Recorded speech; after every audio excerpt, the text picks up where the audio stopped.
কাজ করলে চুলায় আগুন জ্বলে, কাজ যদি না করে স্বামী, কাজ চুলায় আগুন জ্বলে না। এমন একটা পর্দাওয়ালা নারী ছোট ছোট বাচ্চা নিয়ে ঘর করে, স্বামী বড় অসুস্থ, সন্তানগুলোর চুলায় খানা নাই, ঘরেও কোনো আয়োজন নাই। একদিন আর 2 দিন আর 3 দিন সন্তানগুলো এক পর্যায়ে কান্নায় ক্ষুধার তৃষ্ণায় পাগল হয়ে যায়। সন্তান মা যতই কষ্ট করুক না কেন, মা সন্তানের কান্না সহ্য করতে পারে না। মা বাবায় না খাইয়া সময় কাটায়, সন্তানের না খাওয়াইয়া কাটাইতে পারে না। ও আল্লাহর বান্দারা, এই জীবনে মা বাবার কষ্ট, ওই মা বাবার চোখের পানি আর দোয়া ছাড়া কোনো সন্তান বড় হওয়ার কোনো রাস্তা নাই। কত মা বাবা কত গরিব, কষ্ট করে সন্তানের মানুষ বানাইছে। ও আল্লাহর বান্দারা, ওই আল্লাহর আবেদা বান্দি এক পর্যায়ে এতটা নিঃস্ব, সন্তানের আর খানাও দিতে পারে না, কামাই রুজিও বন্ধ হয়ে গেল। এক পর্যায়ে সন্তান মাটিতে গড়াগড়ি খায় আর কান্না করে, খানা কেমনে দিবে? মায়ের কলিজাটা ফেটে যায়, নিজে না খাইয়া মরতে রাজি, বাচ্চার কান্না সহ্য করতে পারি না। আল্লাহর বান্দি নামাজ পড়ে কান্না করে, দোয়া করে, হে আল্লাহ, সন্তানের কান্নার কয়দিন শুনাইবা, একটা রাস্তা তুমি খুলিয়া দাও। আল্লাহর বান্দি এক পর্যায়ে হঠাৎ তার অন্তরের মধ্যে একটা চিন্তা চলে আসলো, আমার বাড়ি থেকে একটু দূরে অন্য গ্রামে এক টাকাওয়ালা বসবাস করে, যদিও লোকটার আখলাক ভালো না, তবে ওখানে যাইয়া আমি নিরুপায় হইয়া বাচ্চার জন্য কিছু টাকা ধার নিয়ে আসি, আমার বাচ্চার খানার আয়োজন করব। আমি যদি পারি কাজ করে আস্তে আস্তে টাকাগুলো আদায় করে দেব। মা পেরেশান হইয়া চিন্তা করে ওই বড় লোকের বাড়ি চলে গেল, আর ডাক দিয়া কয়, সাহেব বেয়াদবি মাফ করবেন, আমি বড় অসহায় গরিব, বাচ্চাগুলো কান্না ক্ষুধার তৃষ্ণায় চোখের পানি ছেড়ে কান্না করে, একবেলা খানা দিতে পারি না, মা হইয়া কান্নাও সহ্য করতে পারি না। ও ভাই, যদি একটু আপনি দয়া করতেন, আমাকে কিছু টাকা ধার দিবেন, আমি আপনার টাকা আস্তে আস্তে দিয়ে দিব, কামাই রুজি করিয়া।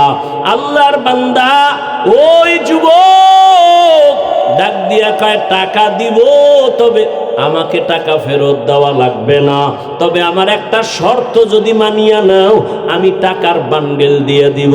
বলে কি শর্ত? বলে তুমি যদি আমার থেকে টাকা নাও, 1 রাতের জন্য তোমার দেহ আমাকে দিবা ব্যবহারের জন্য ফ্রি। মহিলা চিন্তায় পড়ে গেল, সন্তানের কান্না সহ্য করা যায় না, কাপড়ের আঁচল দিয়া চোখের পানি মুছে কি করব, সন্তানের কয়দিন আর না খাওয়া রাখবো। চিন্তা ভাবনা করিয়া আল্লাহর উপরে ভরসা করিয়া বলে, আমাকে টাকা দাও, আর তুমি যদি চাও আমার দেহটা তুমি উপভোগ করবা, আমি রাজি হয়ে গেলাম। কিন্তু মনে মনে কাঁদে, হে মালিক, তুমি কুদরতের দ্বারা ইজ্জতের হেফাজত করিও। ওই আল্লাহর গোলাম আখলাক চরিত্র নষ্টওয়ালা টাকার মালিক এই কথা শুই না বড় খুশি, টাকার বান্ডিলটা হাতের মধ্যে দিয়া বলে, চলো। তার অন্দর মহলের মধ্যে ঢুকাইয়া একটা রুমের মধ্যে নিয়ে বসাইয়া টাকার বান্ডিল পাশে রাইখা দরওয়াজা জানালা বন্ধ করে দিল। এরে নবীর উম্মত, ওই মহিলার গায়ে এখনো হাত লাগায় নাই, টাচ করে নাই, কিন্তু ওই গুনাহগার বান্দা দেখে মহিলা বসে বসে হাউ মাউ করে কান্না করে আর চোখের পানি মুছে। এবার ডাক দিয়া কয়, রে বোন, তুমি কেন কান্না করো? আমি তো তোমারে টাচ করি নাই, তোমার টাকাও তো আমি নিয়ে যাই নাই, তুমি আবার কেন এই রুমের মধ্যে বসে কান্না করো? আল্লাহর বান্দি চোখের পানি ছেড়ে কয়, ভাই, আমার এই জীবন, আমার বাবা বড় কষ্টের জীবন দিয়ে আমাকে বড় বানাইছে, আমার জীবনে একটা চরিত্রের কলঙ্কের দাগ নাই। আজ আমি সন্তানের খানার জন্য নিরুপায়, আমি সন্তানের মায়া সহ্য করতে পারি না। একটা মা সন্তানের দূরে রেখে যত ভালো খানা ঘরে তৈরি হয় মা কখনো মুখে দেয় না, সন্তানের চিন্তায় বড় ব্যস্ত। আমি মা ভালো খাবো না জানি সন্তান কত কষ্টে জীবন কাটায়। মা ডাক দিয়া কয়, রে ভাই তুমি আমার শরীরের মধ্যে টাচ করো নাই, আমার জীবনে আমাকে কোনো বেগানা টাচ করে নাই। আজ আমার কপাল এত খারাপ, আমার সন্তানের খানা ক্ষুধার তৃষ্ণা আমি বাধ্য হইয়া তোমার সামনে আছি। তোমাকে দেখি তুমি দরওয়াজা জানালা বন্ধ করেছো, কিন্তু আমি তো ভয় পাই আমার মালিক দুনিয়ার কেউ দেখবে না, তবে আমার আল্লাহর দেখার দরজা কেমনে বন্ধ করবা? আমার আল্লাহ তো কোরআনে ওয়াদা করেছেন, ফাইনামা তুআল্লু ফাসাম্মা ওয়াজহুল্লাহ। ওরে বান্দা তুই কই দৌড়াইতেছো? যেদিকেই যাবি সেদিকেই আমি আল্লাহ হাজির। ওয়া হুয়া মাআকুম আইনামা কুনতুম। আমার আল্লাহকে ফাঁকি দেওয়ার কোনো উপায় নাই। ওরে আজ আমার জীবনে কেউ আমার শরীর টাচ করে নাই, গুনার আসর লাগে নাই। আজ আমার কপাল কেন এত খারাপ? সন্তানের অভাবে পড়িয়া আজ আমি একটা জিনার জন্য রুমের মধ্যে আটকায় গেলাম। আমার মাওলা কি আমার ইজ্জত রক্ষা করবেন না? মহিলার কান্না এত বিভোর, রহমতের নবী হাদিসে ঘটনা উল্লেখ করেছেন। ওই মহিলার কান্না ওই বড় জিনাকারের অন্তরের মধ্যে দাগ কেটে গেল। ওই জিনাকার একটা চিৎকার দিয়া কয়, ও আল্লাহর বান্দি, তোমার জীবনে কেউ টাচ করে নাই, এমন জায়গায় তুমি আছো, এখনো আমি টাচ করি নাই, মাত্র আমি একা। তোমার শরীরে একজন ব্যক্তি টাচ করার জন্য রুমে ঢুকাইলাম। একজনের কারণেই যদি তুমি আল্লাহর আযাবের ভয় পাও, তো আমি বান্দা তো জীবনে একটা না দুইটা না কত শত শত জিনা করেছি। আমার এই চোখ দিয়া কত জিনা করেছি, জবান দিয়া জিনা করেছি। মনে হয় যেন আমার পশমের গোড়ায় গোড়ায় গুনার আগুন লাগানো। এই জীবনে কত অন্যায়, কত অন্যায়, এই জীবনে কত বেগানার সাথে কথা বলেছি। আমি একজন আর দুইজন না কত শত গুনাহ করেছি, জিনার শিকার করেছি। ওরে তুমি যদি এক জায়গায় আইসা এখনই কান্না করো আল্লাহর ভয়, আমার তো গলায় রশি লাগাইয়া কান্না করা দরকার। ও আমার কলিজার যুবক, ওরে ওই আল্লাহর বান্দি যদি এত ভয় কান্না করে, আর ওই যুবক যদি তওবার জন্য তৈরি হইয়া যায়, ওর এই যুবক কান্না কইরা বলে, ও বোন টাকার বান্ডিল নিয়ে যাও, আর আমাকে দেওয়া লাগবে না, আমি তোমার শরীরে আর টাচ করব না, তুমি তোমার চরিত্র সতীত্ব নিয়ে তুমি যাও, সন্তানের মুখে গিয়া খানা দাও, আমি আর তোমার শরীরে হাত লাগাবো না। তবে তোমার মনে হইল তুমি আল্লাহর পেয়ারা বান্দি, আমার মনে হইল তুমি বড় আবেদা, বড় সালেহা, বড় ইবাদত করনে ওয়ালা, তুমি বোধহয় তাহাজ্জুদ পড়ো বলে হা, তুমি বোধহয় পর্দা করো বলে হা, কয় আমি গুনাহগারের জন্য একটু দোয়া করিও। ওরে তুমি যদি আমার মাওলার জাহান্নামের আযাবের ভয় যদি তুমি কান্না করো, জানি না ওই জাহান্নাম জানি কত ভয়ঙ্কর, আল্লাহর আদালত না জানি কত ভয়ঙ্কর।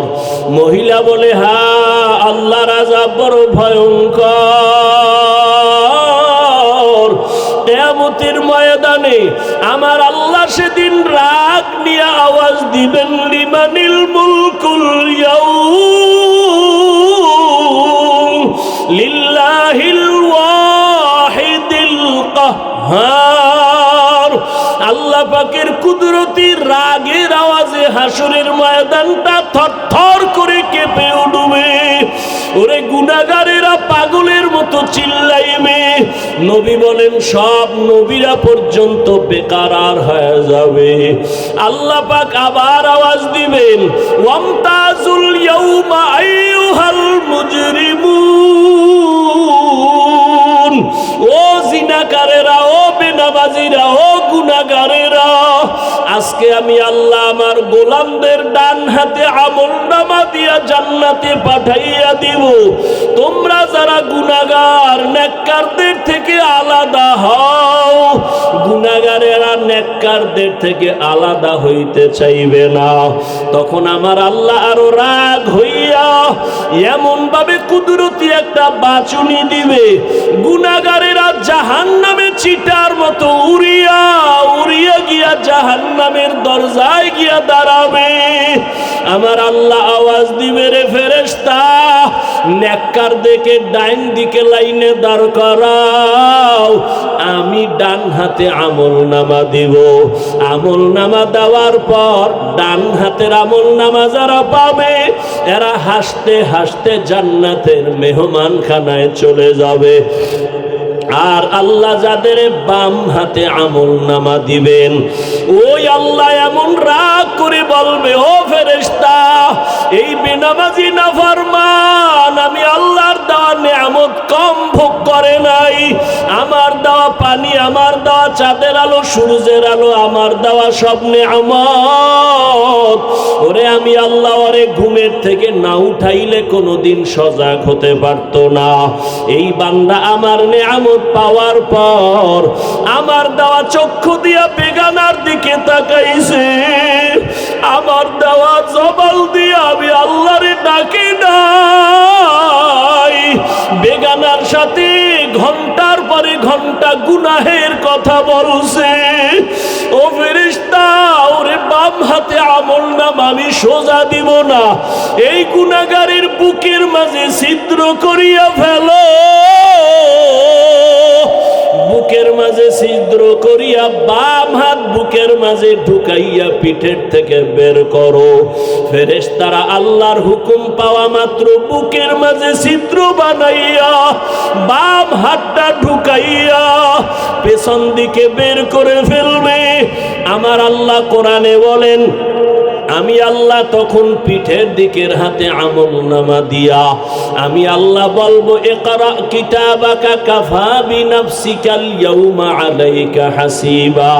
ও বান্দা বান্দি, জীবনে যত অন্যায় করছো হিসাব নামায় আমলনামায় লেখা, নিজের হিসাব নিজে মিলাও। ফেরেশতারা বলবেন, হে মালিক, তোমার বান্দার হাত পেছনে, আমলনামা পেছনে, চেহারাটা সামনে, চোখ দুইটার সামনে পড়বে কিভাবে?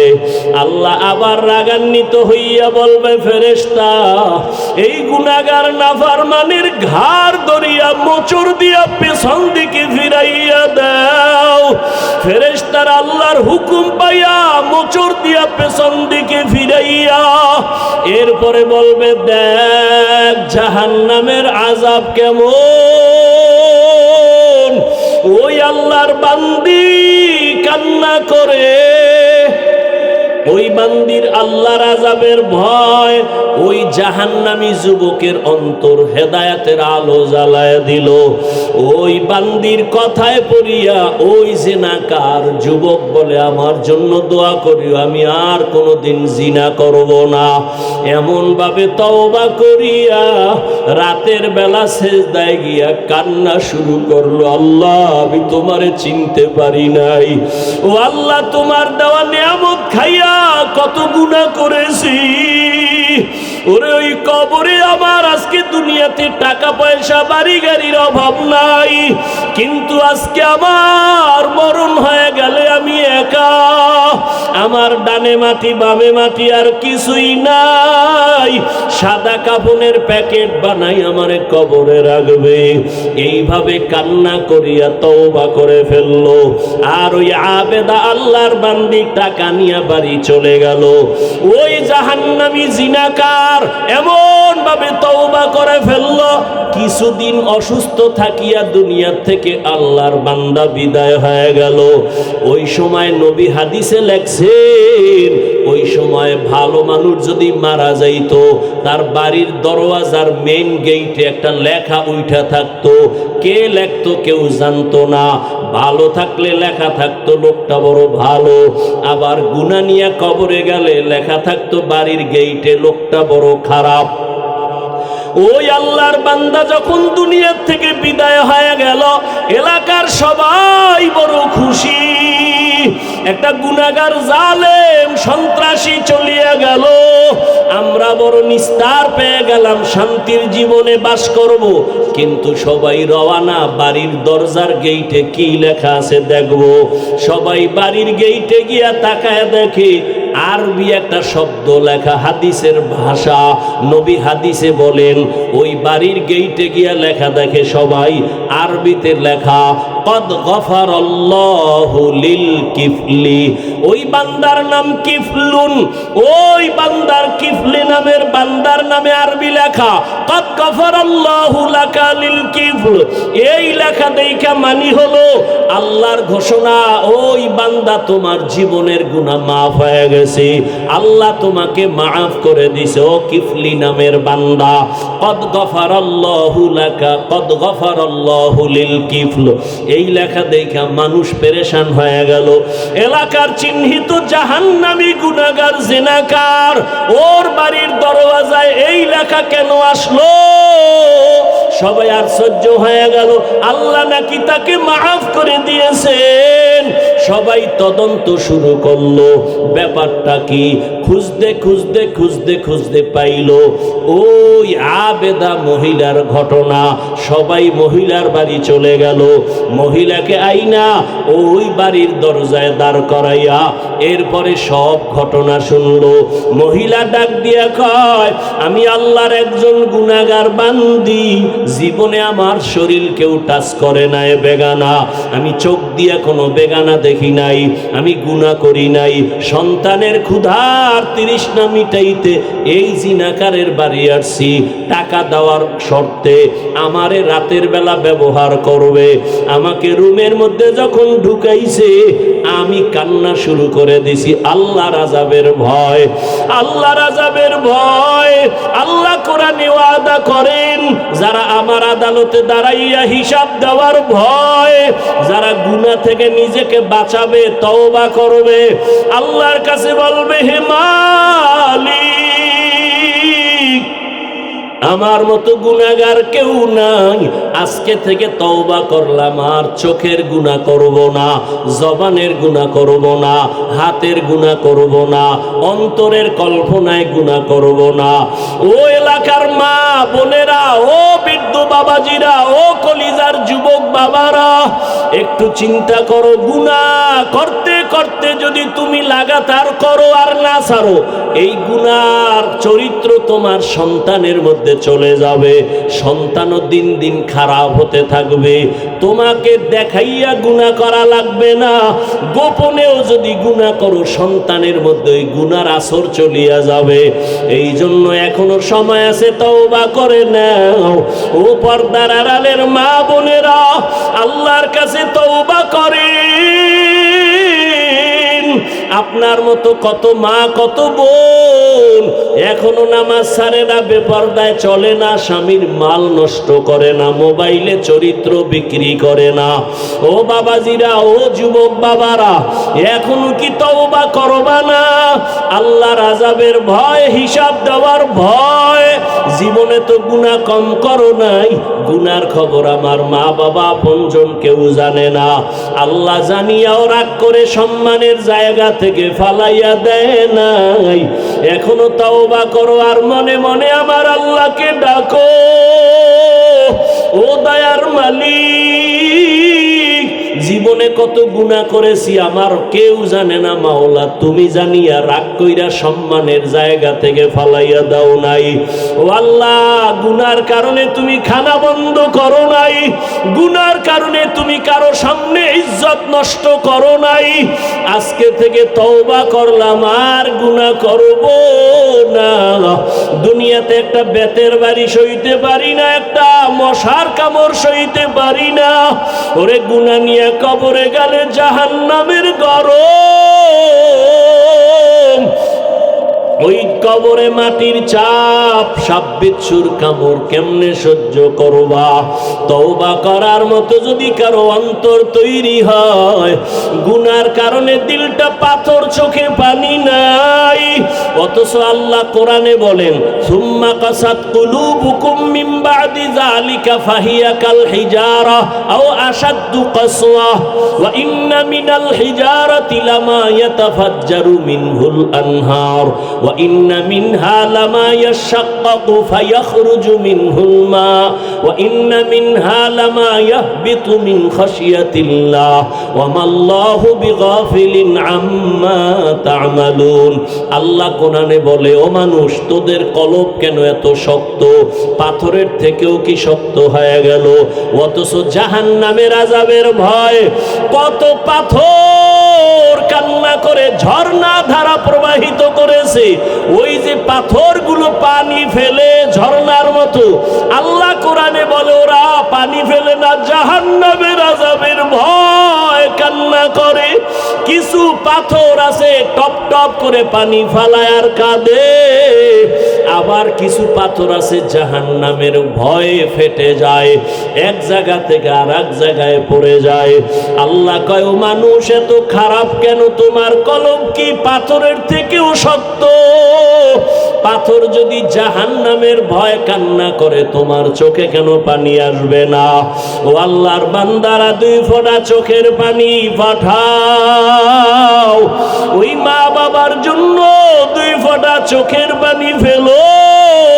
গুনার কথা স্মরণ করে কান্না করো। কান্না যদি না আসে, যাদের চোখে পানি তাদের থেকে দোয়া নাও। আল্লাহর কাছে বলতে থাকো, হে মালিক, জীবনে শয়তানের ধোকায় পড়ে কত নামাজ ছাড়লাম, দাড়ি কাটলাম, বেপরদায় চললাম, মা বাবার সাথে বেয়াদবি করলাম, ভাইয়ের সাথে, ভাইয়ের সাথে, বোনের সাথে, মুরব্বীদের সাথে, ওলামায়ে কেরামের সাথে, শিক্ষকের সাথে। আজকে থেকে তওবা করে নিলাম, আল্লাহ, জীবনে আর কোনোদিন মা বাবার সাথে বেয়াদবি করব না, ওস্তাদের সাথে, শিক্ষকের সাথে, ওলামায়ে কেরামের বিরোধিতা করে গুনাহগার হব না। মা বাবার দোয়া নিয়া, মুরব্বীদের দোয়া নিয়া, বড়দের দোয়া নিয়া আর গুনাহ থেকে ফিরে থাকবো। আর কোনোদিন দাড়ি কাটবো না, নামাজ ছাড়বো না, বেপরদায় চলবো না। আল্লাহর কাছে 2 ফোঁটা চোখের পানি ছেড়ে দাও। ওরে কান্না যদি না আসে, ডানে বামে তাকায়া দেখো কার চোখে পানি। ওরে জাহান্নামের ভয় যদি আপনার আমার নবীও কাঁদেন, জাহান্নামের ভয়, আল্লাহর আদালতে দাঁড়াইয়া হিসাব দেওয়ার ভয় আবু বকর যদি কাঁদেন, ওমরের মতো জান্নাতি বান্দা যদি কাঁদেন, আপনার কপাল কেন এত খারাপ? চোখে পানি আসে না? এখনো সময় থাকলে মা বাবার দোয়া নাও। ওরে মা বাবা যার নাই, ওই কবর থেকে তাকাইয়াছে, একটু দোয়া কখন করবা? ওরে ওই মা বাবার জন্য কি একটু দিলে মায়া হয় না? ওই মা বাবার জন্য কি একটু দয়া হবে না রে সন্তান? ওই মা বাবা কত কষ্ট করে তোমাকে আমাকে মানুষ বানাইছেন। ওই মা বাবাকে কিছু দিতে না পারলো, 2 ফোঁটা চোখের পানি দাও। ও আল্লাহ, তাকাইয়া দেখেন এই ময়দানে আপনার কোন গোলামেরা আপনার মোহাব্বত পাওয়ার জন্য কান্না করে?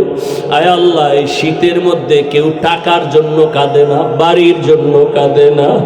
আয় আল্লাহ, সবাই জাহান্নাম থেকে মুক্তি চায়।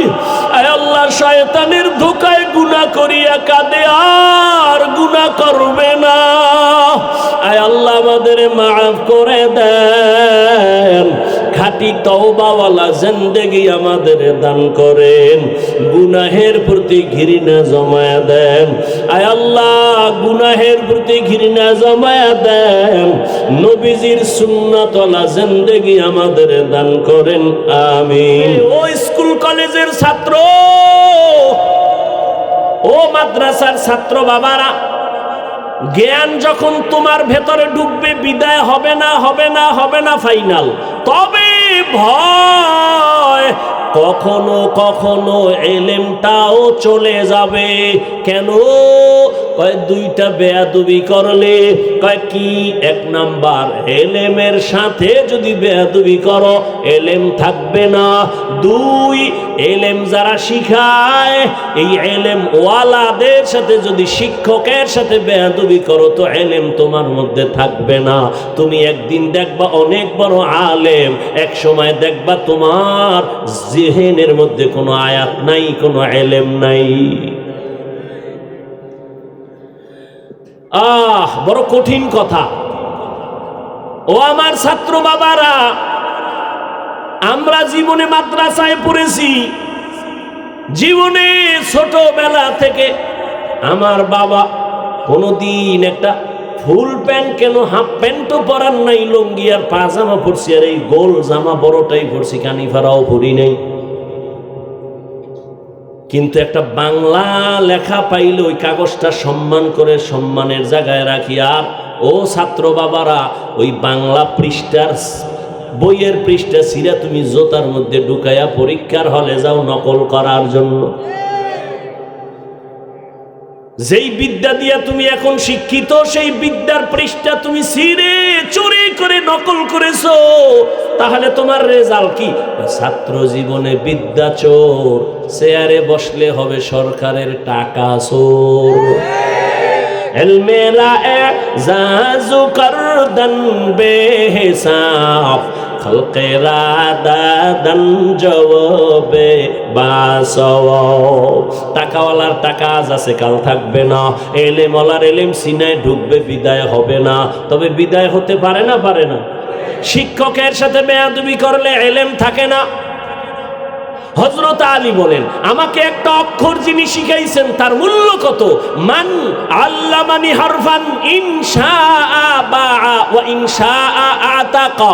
আমাকে একটা অক্ষর যিনি শিখাইছেন তার মূল্য এত, চাইলে আমাকে গোলাম বানাইয়াও রাখতে পারেন, বিক্রিও করে দিতে পারেন। শিক্ষকের সাথে প্রতিবাদ করার কোনো সুযোগ নাই।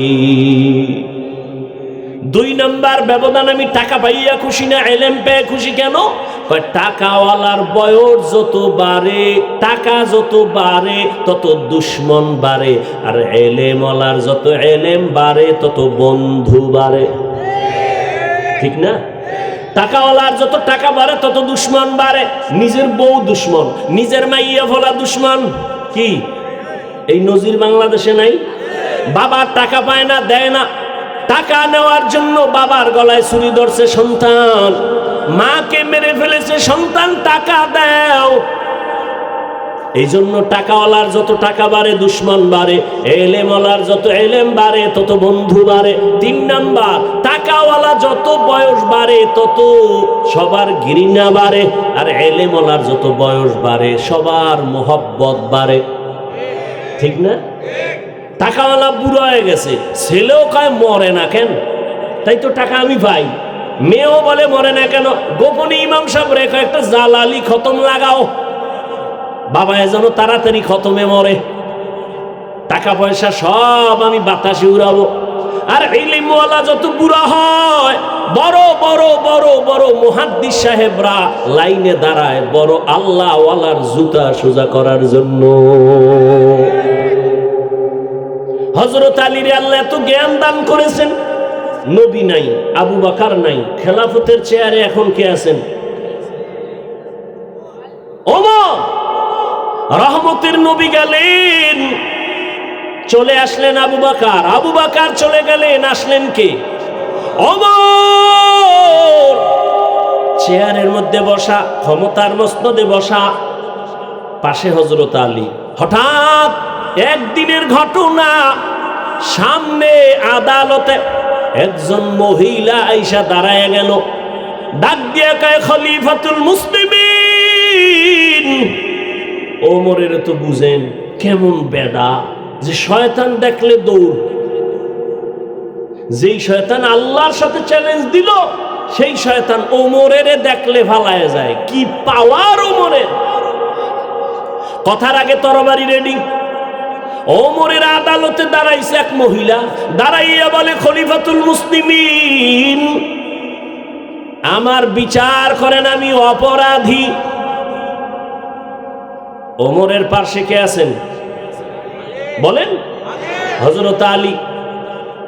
ওমর বলে, কি সমস্যা, কি কি অন্যায় করছো? মহিলা ডাক দিয়া কয়, আমি জিনা করেছি, আমার পেটে একটা অবৈধ বাচ্চা আছে, আপনি আমার বিচার করেন, আমি অন্যায় করেছি, আমার পেটে অবৈধ একটা বাচ্চা, আমি চাই দুনিয়ায় আমার বিচার হয়ে যাক।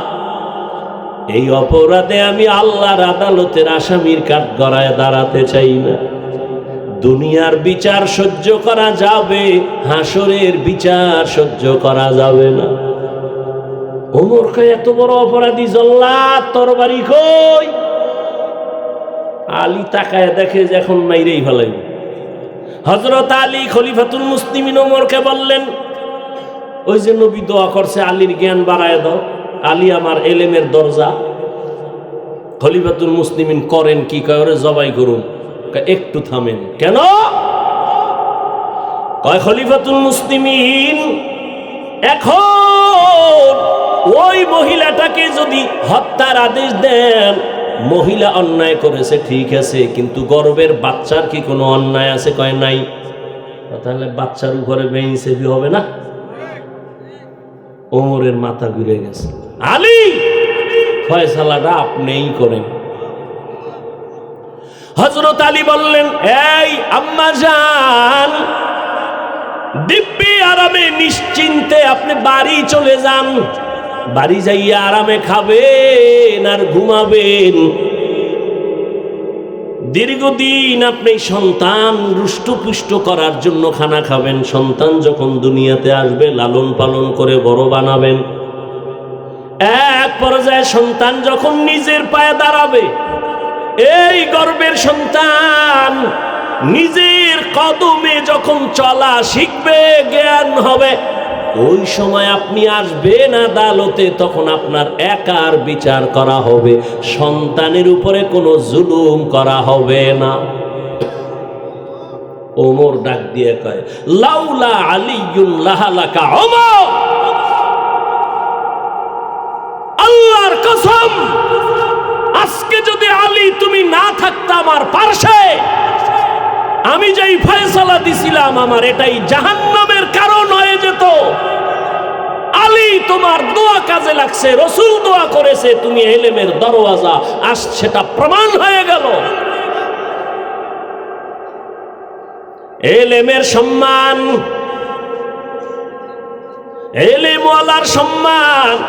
আলীপুর বাজারে বিল্ডিং এর অভাব নাই, কিন্তু আল্লাহর কসম একটা বিল্ডিং এর ওই পরিমাণ দাম নাই কোরআনওয়ালা টিনের ঘরের যেই দাম। কোরআনের কারণে এত দাম, ঠিক এই মজলিসটারও কোরআনের বরকতে এই দাম। ঠিক ওই কোরআনের ইলমের কারণে আল্লাহ আমাকেও সে সম্মান দিয়েছেন, একমাত্র কোরআনের কারণে, টাকার কারণে না, ক্ষমতার কারণে না, একমাত্র আল্লাহর দেওয়া কোরআনের ইলমের বরকত। বাচ্চা হারুন রশিদ প্রশ্ন করল, আমি জাহান্নামী নাকি জান্নাতি? জবাব দাও। 9 বছরের বালক দাঁড়ায় গেল, সিংহাসনে বসলো। আল্লাহ তাআলা তাকেও ইলমের ভান্ডার খুলে দিয়েছেন। বড় বড় আলেমরা তাকায় আছে, 9 বছরের বালক আবার কি বলবে? মাওলায় ক্ষমতা দিলে হয় না, হয় না? ইলমেরা এজাজু করদন বেহিসাব, খলকেরা দাদন জওয়াবে বাসও। বাদশা হারুন রশিদ একদিকে রাষ্ট্র চালায়, অন্যদিকে বাদশা হারুন রশিদ একজন বড় বুজুর্গ। জানা থাকলে বলেন, হারুন রশিদের বউয়ের নাম কি? জুবায়েদা খাতুন। কে সেই জুবায়েদা? মক্কায় যাবেন, এখনো সেই জুবায়েদার নামে বিশাল বড় পানির ড্রেন আছে, নাম হলো নহরে জুবায়েদা। এই ক্ষেত্রে আমি পর্দার আড়ালের আম্মা জান ও বোনদেরকে বলি, ও পর্দার আড়ালের আম্মা জানেরা, বোনেরা, এত বড় ক্ষমতাওয়ালা বাদশা হারুন রশিদ, কিন্তু তার স্ত্রীর কত পাওয়ার। কিন্তু জুবায়েদা এমন একজন আল্লাহর গোলাম, হলো আল্লাহর বান্দি, কোরআনে হাফেজা। সুবহানাল্লাহ কোন? কোরআনে। শুধু কি তাই, এই জুবায়েদার কাজের মহিলা 100। কত? প্রত্যেকটা কাজের মহিলা কোরআনে হাফেজা। জুবায়েদা কয়, আমি চাই আমার ঘরের মধ্য থেকে প্রত্যেকটা মিনিট আর সেকেন্ডে যেন কোরআনের তেলাওয়াতের আওয়াজ হয়। আওয়াজ।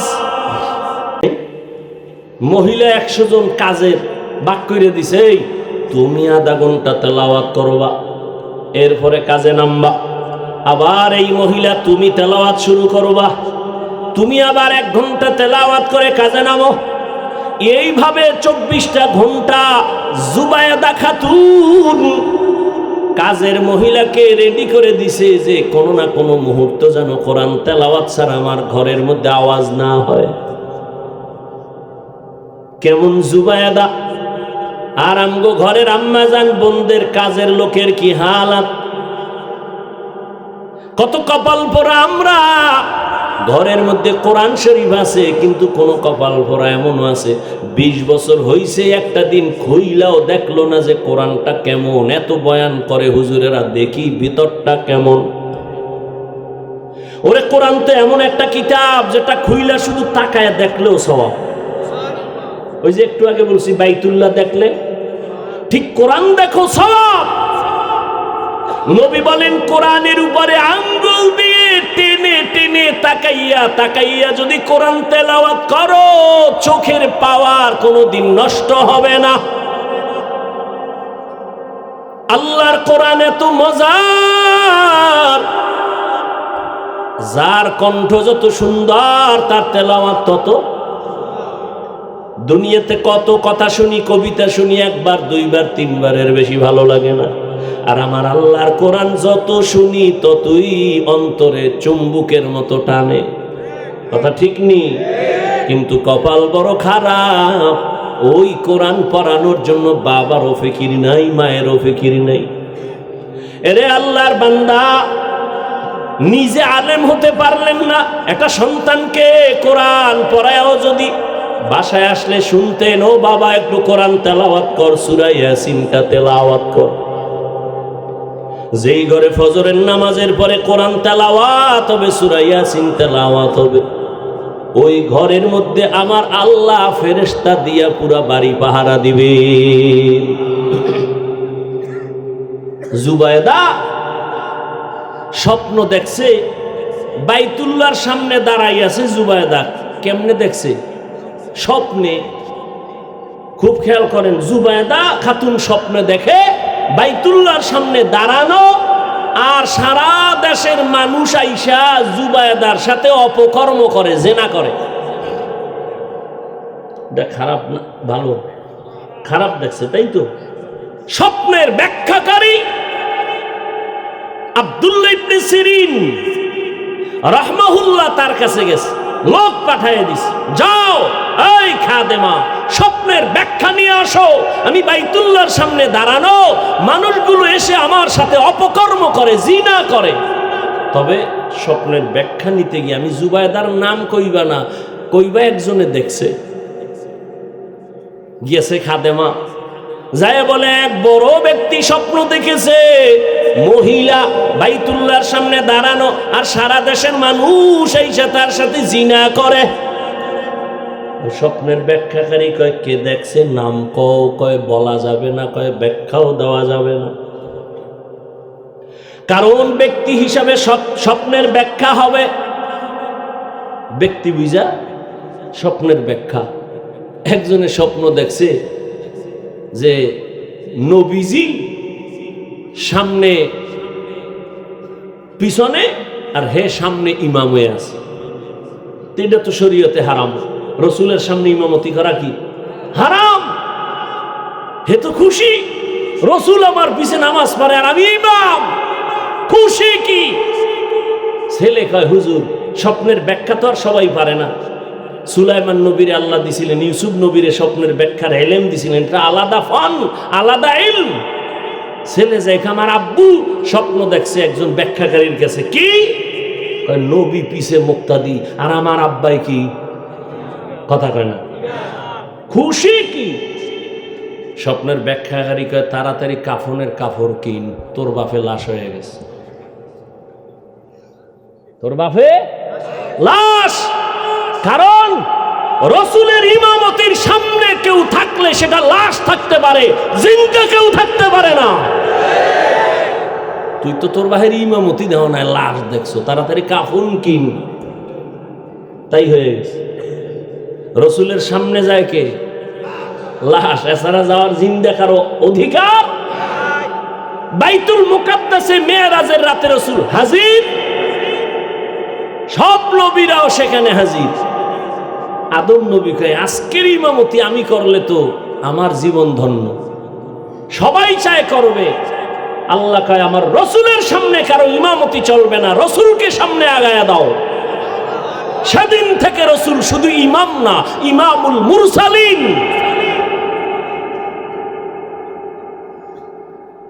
এবার কয় নাম কয় নাম কওয়া যাবে না, বলে স্বপ্নের ব্যাখ্যা দেওয়া যাবে না। খাদেমা আবার দৌড় গিয়া কয় ও রানী জুবায়দা খাতুন, নাম না বললে স্বপ্নের ব্যাখ্যা দিবে না। কয় যাও নাম গিয়া বলো।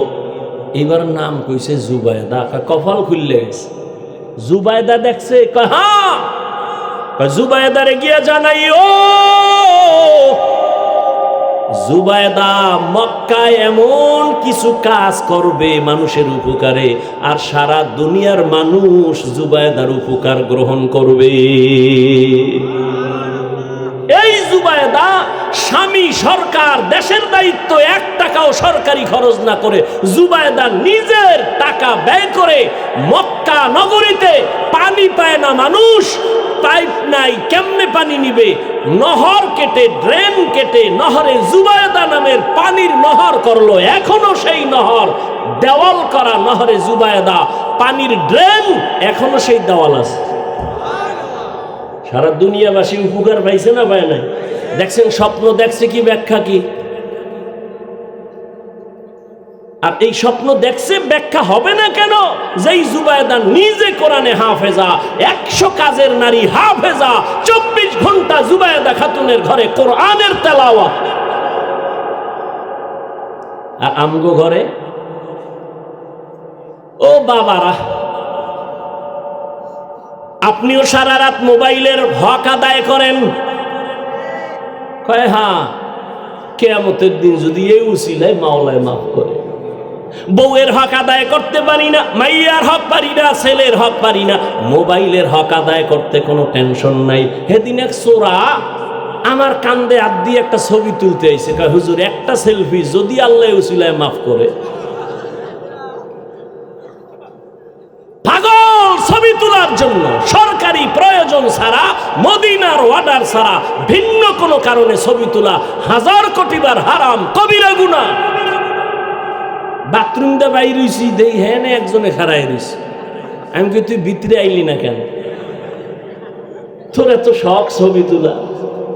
মরার সময় মোবাইলটা কাফনের ভিতরে নিবি, কবরে যখন ফেরেশতা আইবে বলবি আগে সেলফি পরে প্রশ্ন।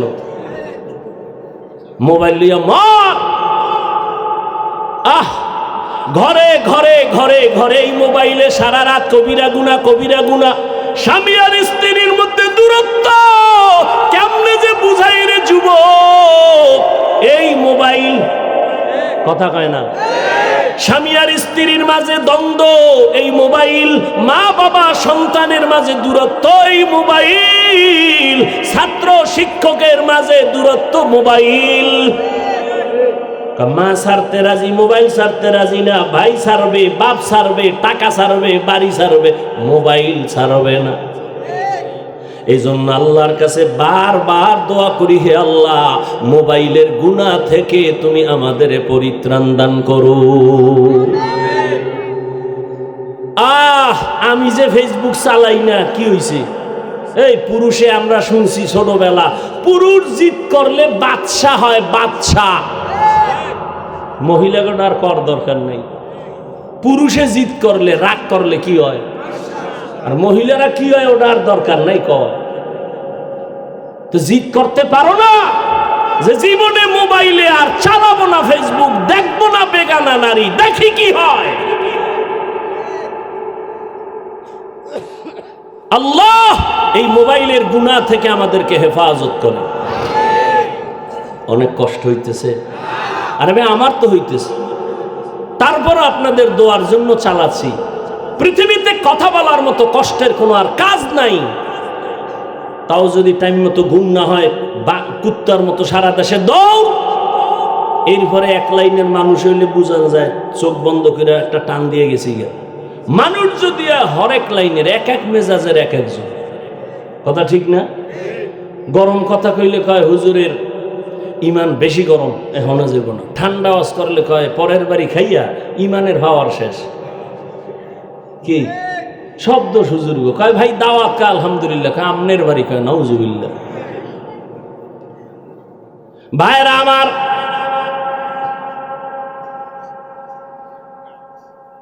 জুবায়দা খাতুনের এই কোরআনের বরকত।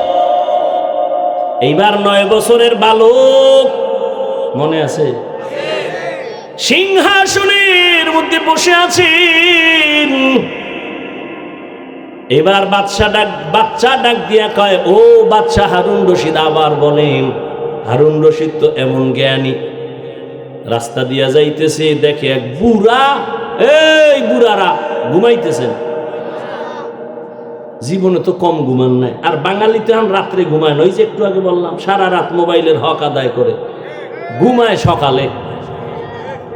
কি সারা রাত মোবাইল মোবাইল মোবাইল। কয়জন আল্লাহর বান্দা বুকে হাত দিয়ে বলতে পারবে যে মোবাইল আমার হাতে আছে, চোখের গুনাহ হয় না, জবানের গুনাহ হয় না, কানের গুনাহ হয় না, অন্তরের কল্পনার গুনাহ হয় না, মোবাইল চালায়? এত বড় চ্যালেঞ্জ কয়জনে দিতে পারবে? যা দিতে পারবে আল্লাহর শপথ, সেই জমিনের বড় বুজুর্গ। যে বলতে পারবে আমি মোবাইল চালাই কিন্তু চোখের গুনাহ হয় না, আমি টাচ মোবাইল চালাই, ক্যামেরা মোবাইল চালাই কিন্তু আমার হাতের গুনাহ হয় না, অন্তরের গুনাহ হয় না, সে এই জমিনের বড় বুজুর্গ। আর একটা কথা খেয়াল করবেন, আল্লাহ মাইয়ে ভোলা দিছে না, কথা কন না কেন? বেয়াদবি মাফ করেন, একটু মোহব্বত লাগাই কইতো, অনেক কথা বইলে ফেলাই, বেয়াদবি নিয়েন না। সন্তান ছোট, বাবায় লয়ে গেছে বাজারে, গিয়া ঢুকছে ফল কিনবে, তো বাচ্চা ওই ফলের দোকানে দাঁড়াইয়া এখনো বাবার দাম করতেছে। বাচ্চা একটা ফল দইরা মুখে দিছে, মনে করেন আঙ্গুর। এখন যার যার মান আছে হের তো কাম শেষ, আর যার মান নাই, ইজ্জতের চিন্তা করে না, হে টেস্ট করতে করতে আধা কেজি খেয়ে লাইছে। কয় ভাই কমলা কত? কয় এত। মিষ্টি? দেখেন দে, এইটা থুয়ে গেছে। আঙ্গুর কত? কয় এত। মিষ্টি? কবে আনছো? এই দেখি, দেখো। দেখতে দেখতে মোটামুটি আধা কেজি খেয়ে লাইছে। এরকম কিছু বেহায়া আছে না? এরা ডেইলি যদি ফল বাজারে যায় তো আর ফল কিনে খাওয়া লাগবে না। ছেলে, বাচ্চা ছেলে ফল যখন দইরা মুখে দিছে, ইজ্জত আলার ইজ্জত।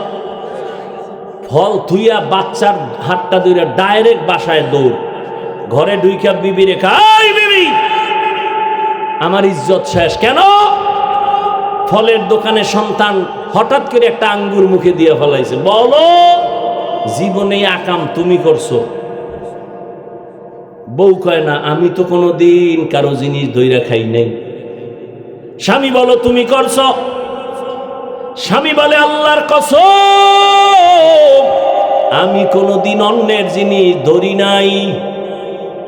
স্ত্রী কয় হয়তো তুমি নয়তো আমি, বাইর করো খুঁজো। খুঁজা খুঁজা খুঁজা খুঁজা এবার বউ হঠাৎ করে কয় হ্যাঁ, বিয়ার আগে আমার আব্বাজানের বাড়ির পাশে আর একটা বাড়িওয়ালার গাছ ছিল, আমগো বাড়িতে ঝুইকে রইছিল, ওই ডালের ফল আমি চিরা খাইছি।